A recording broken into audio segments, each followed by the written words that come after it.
Hi friends, ഇന്ന് നമുക്ക് വളരെ ഹെൽത്തിയും അതുപോലെ തന്നെ സിമ്പിളായിട്ട് ഉണ്ടാക്കാൻ പറ്റുന്ന ഒരു സ്വീറ്റ് റെസിപ്പി ഉണ്ടാക്കിയാലോ.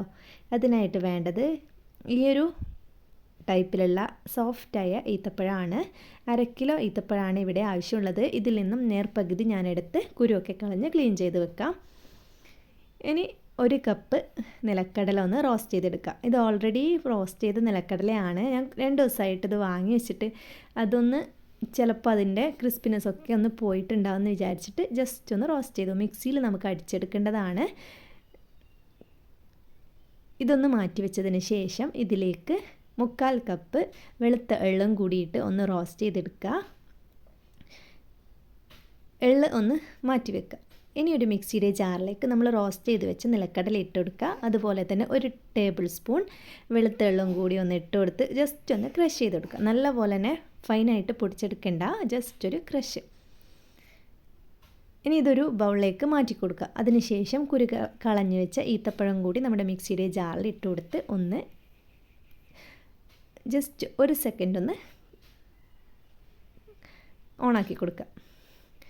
കടല അടിച്ചെടുക്കുമ്പോൾ തന്നെ ഈത്തപ്പഴവും കൂടി അതിലേക്കിട്ട് ചെയ്തെടുത്താലും മതി. ഞാൻ പക്ഷേ ഇത് സെപ്പറേറ്റ് ചെയ്തെടുത്തേ ഉള്ളൂ. ഇതാ ഈ ഒരു രീതിയിലൊന്ന് റെഡിയാക്കി എടുത്തതിന് ശേഷം നമ്മുടെ കടലയിൽ ഇട്ട് കൊടുത്ത് കൈവച്ച് നല്ല പോലെ തന്നെ മിക്സ് ചെയ്തെടുത്തെടുക്കാം. കടലയും ഈത്തപ്പഴവും നല്ല മിക്സ് ആവുന്ന വിധത്തിൽ തന്നെ മിക്സ് ചെയ്ത് കൊടുക്കുക. അതിനുശേഷം നിങ്ങൾക്ക് ഇഷ്ടമുള്ള ഷേപ്പിൽ ഇത് റെഡിയാക്കി എടുക്കാം. ഞാൻ ഇത് എല്ലാം ഒരുപോലെ അളവിൽ കിട്ടാനായിട്ട് 1 ടേബിൾ സ്പൂൺ അളവിലുള്ള ഒരു സ്പൂൺ എടുത്തിട്ടുണ്ട്. അതിൽ ഫസ്റ്റ് നിറച്ചു കൊടുത്തതിന് ശേഷം ഷേപ്പാക്കി എടുക്കുകയാണ് ചെയ്തത്. നിങ്ങൾക്കിത് ബോൾ ഷേപ്പിലോ അല്ല സ്ക്വയർ ഷേപ്പിലോ എങ്ങനെ വേണമെങ്കിലും ചെയ്തെടുക്കാം.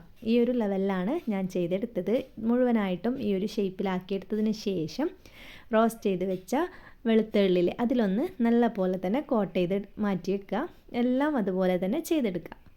ഇതും കൂടി കഴിഞ്ഞാൽ നമ്മുടെ ഈ ഒരു റെസിപ്പി ഇവിടെ റെഡി ആയിട്ടുണ്ട്. ഹെൽത്തി ആയിട്ടുള്ള ഈ ഒരു റെസിപ്പി എല്ലാവരും ഒന്ന് ട്രൈ ചെയ്ത് നോക്കുക.